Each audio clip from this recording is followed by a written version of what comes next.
Oke, bismillahirrahmanirrahim. Assalamualaikum warahmatullahi wabarakatuh. Perkenalkan, nama saya Nur Anissa Fadila Rahma, mahasiswa program studi Pendidikan Agama Islam semester 7 Institut Asyukriyah.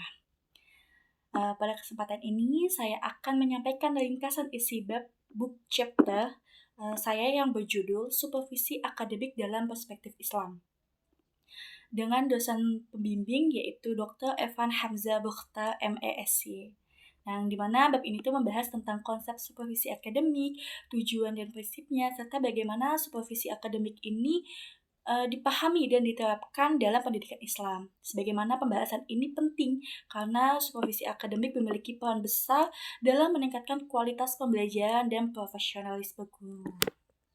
Oke, yang pertama ada tentang konsep supervisi akademik, di mana dalam bab ini dijelaskan bahwa supervisi akademik ini merupakan proses pembinaan profesional yang dilakukan secara terencana, sistematis, dan berkelanjutan. Supervisi akademik ini tidak hanya berfokus pada pengawasan, tetapi lebih menekankan pada pendampingan, bimbingan, dan pengembangan kompetensi guru.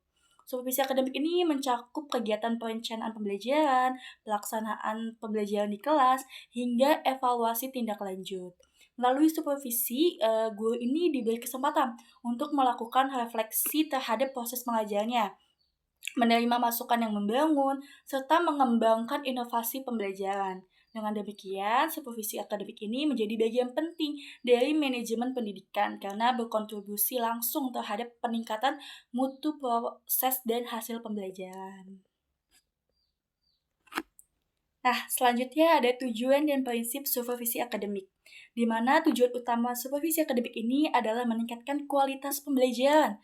Supervisi membantu guru agar mampu merancang pembelajaran yang efektif, melaksanakan pembelajaran secara optimal, serta mengatasi berbagai permasalahan yang muncul di kelas. Selain itu, supervisi akademik ini juga berfungsi sebagai sarana evaluasi dan pengembangan profesional guru secara berkelanjutan. Agar tujuan tersebut tercapai, supervisi akademik ini harus dilaksanakan berdasarkan prinsip-prinsip tertentu seperti objektivitas, keteraturan, keberlanjutan, kolaboratif, dan humanis.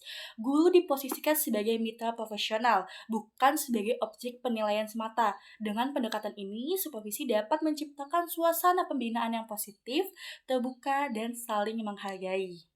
Selanjutnya ada supervisi akademik dalam perspektif Islam, di mana dalam perspektif Islam ini supervisi akademik memiliki makna yang lebih luas. Supervisi ini tidak hanya bernilai administratif dan teknis, tetapi juga mengandung nilai ibadah dan tanggung jawab moral. Supervisi akademik dalam pendidikan Islam selaras dengan prinsip amar ma'ruf nahi munkar, musyawarah, amanah, keadilan, dan ihsan. Supervisi ini dipahami sebagai upaya saling menasehati dalam kebaikan untuk meningkatkan kualitas pembelajaran dan akhlak pendidik.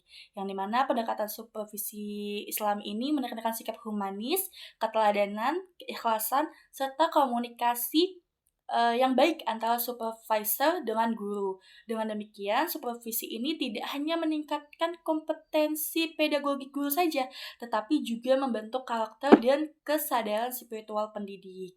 Dan selanjutnya ada perbandingan supervisi konvensional dan supervisi islami, yang dimana bab ini itu membandingkan supervisi konvensional dengan supervisi yang berbasis nilai Islam.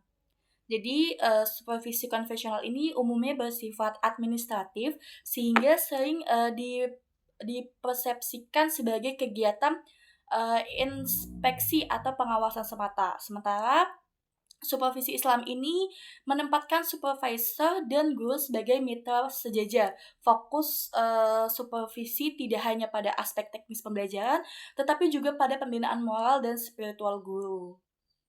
Pendekatan ini menjadikan supervisi lebih bermakna, menyeluruh, dan sesuai dengan tujuan pendidikan Islam. Selanjutnya, implementasi dan kesimpulan. Implementasi supervisi akademik Islam ini dapat dilakukan melalui berbagai model, seperti supervisi kolaboratif, supervisi klinis, supervisi mentoring, dan coaching. Kegiatan supervisi ini dapat diawali dengan doa, berdialog terbuka, serta refleksi bersama antara supervisor dengan guru. Nah, itu tadi, teman-teman.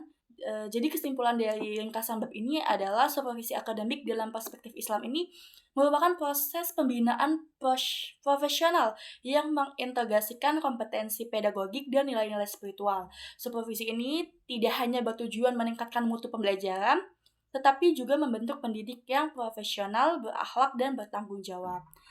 Demikian ringkasan isi bab dari book chapter yang saya susun. Semoga pembahasan ini dapat memberikan manfaat dan menambah pemahaman kita semua sehingga kita paham mengenai pentingnya supervisi akademik dalam pendidikan Islam. Terima kasih atas perhatiannya. Assalamualaikum warahmatullahi wabarakatuh.